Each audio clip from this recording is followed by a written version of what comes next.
What happened at Stalingrad between the summer of 1942 and February 1943 has been analyzed for 8 decades.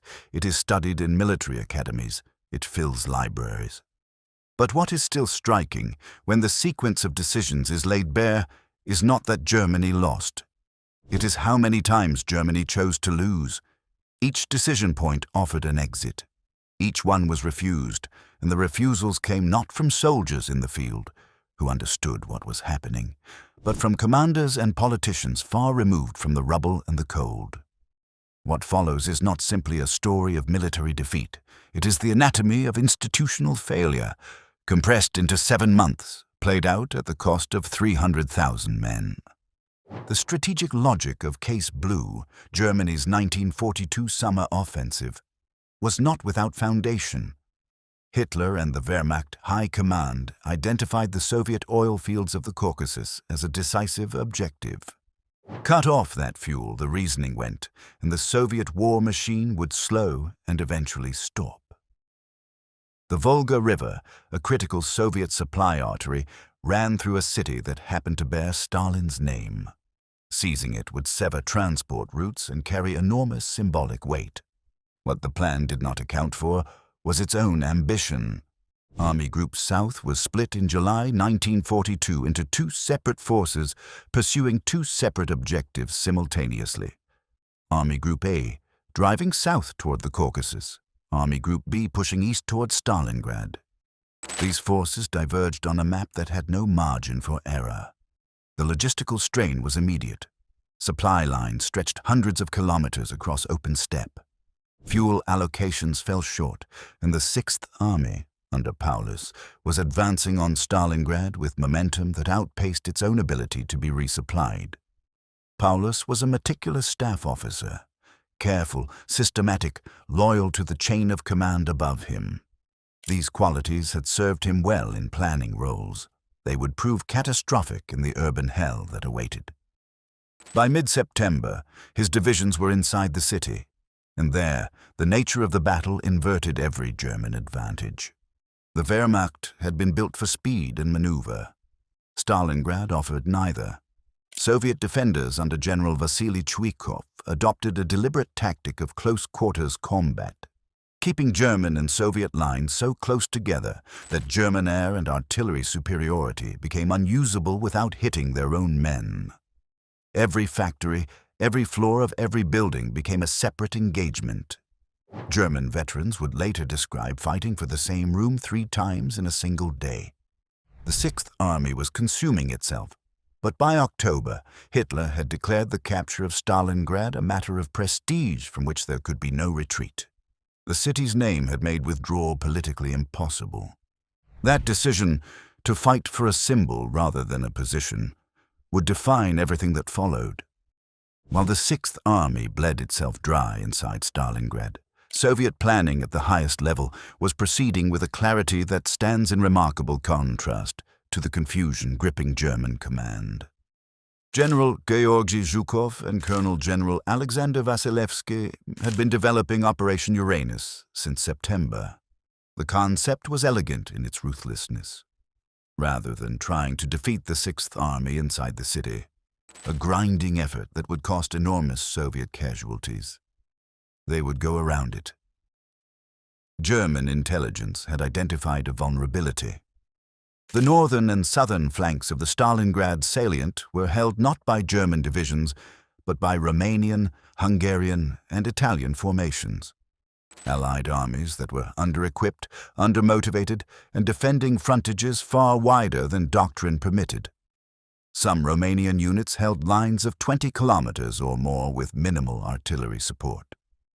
German commanders on the ground, including General Zeitzler at OKH, raised concerns.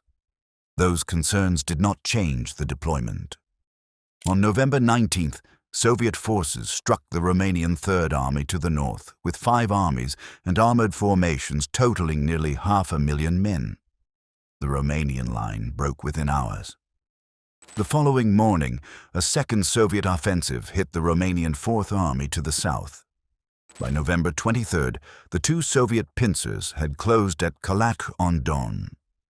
The Sixth Army, Roughly 265,000 men at the moment of encirclement, along with attached units, was surrounded. Completely. The pocket stretched approximately 50 kilometers from east to west and 40 kilometers from north to south. Paulus requested permission to attempt a breakout immediately. The window was narrow, but real.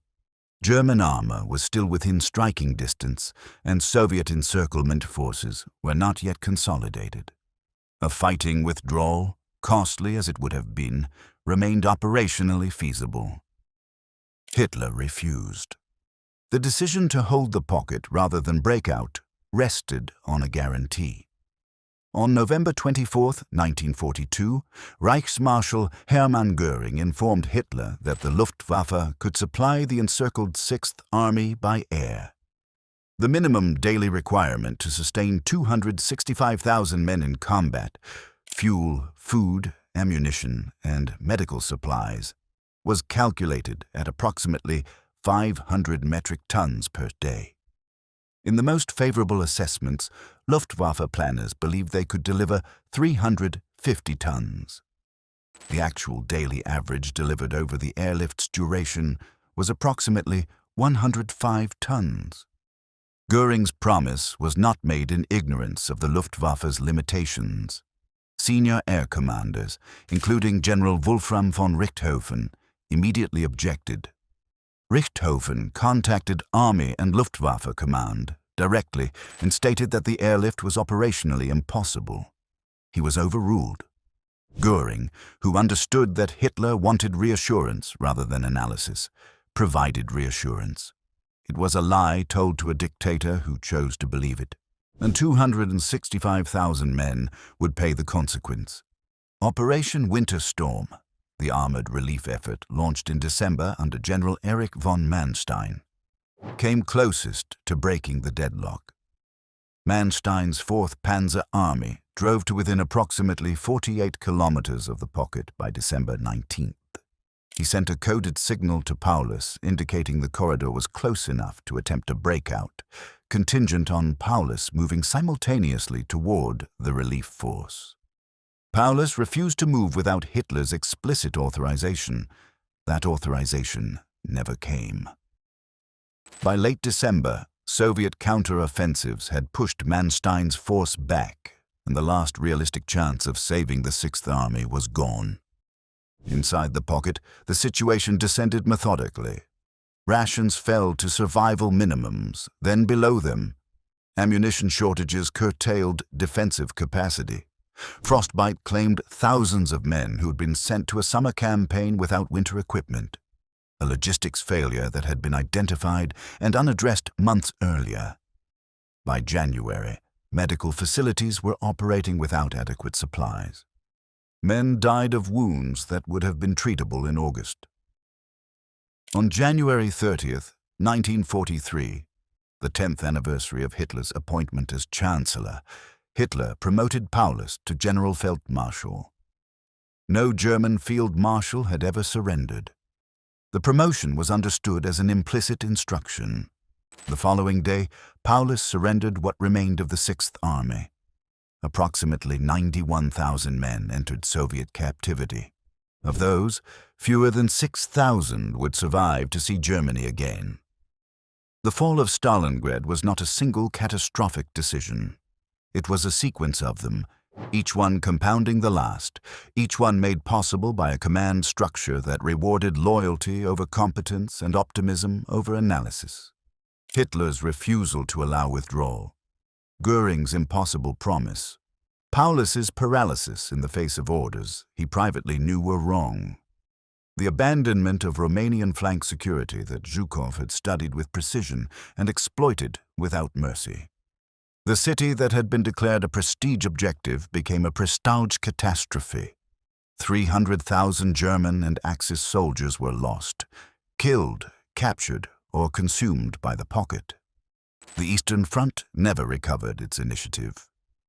6 months after Stalingrad at Kursk, Germany would attempt one final strategic offensive in the East and fail. The trajectory from November 1942 onward was one of managed retreat that ultimately offered no escape. Stalingrad did not decide the war alone, but it revealed something that could not be concealed afterward, that the machine had broken, and the men running it either could not see it or had chosen not to look. If this story pulled you deeper into the war room, hit like, leave your thoughts in the comments, and subscribe for more untold stories from World War II, where empires collapsed, legends were forged, and history was decided.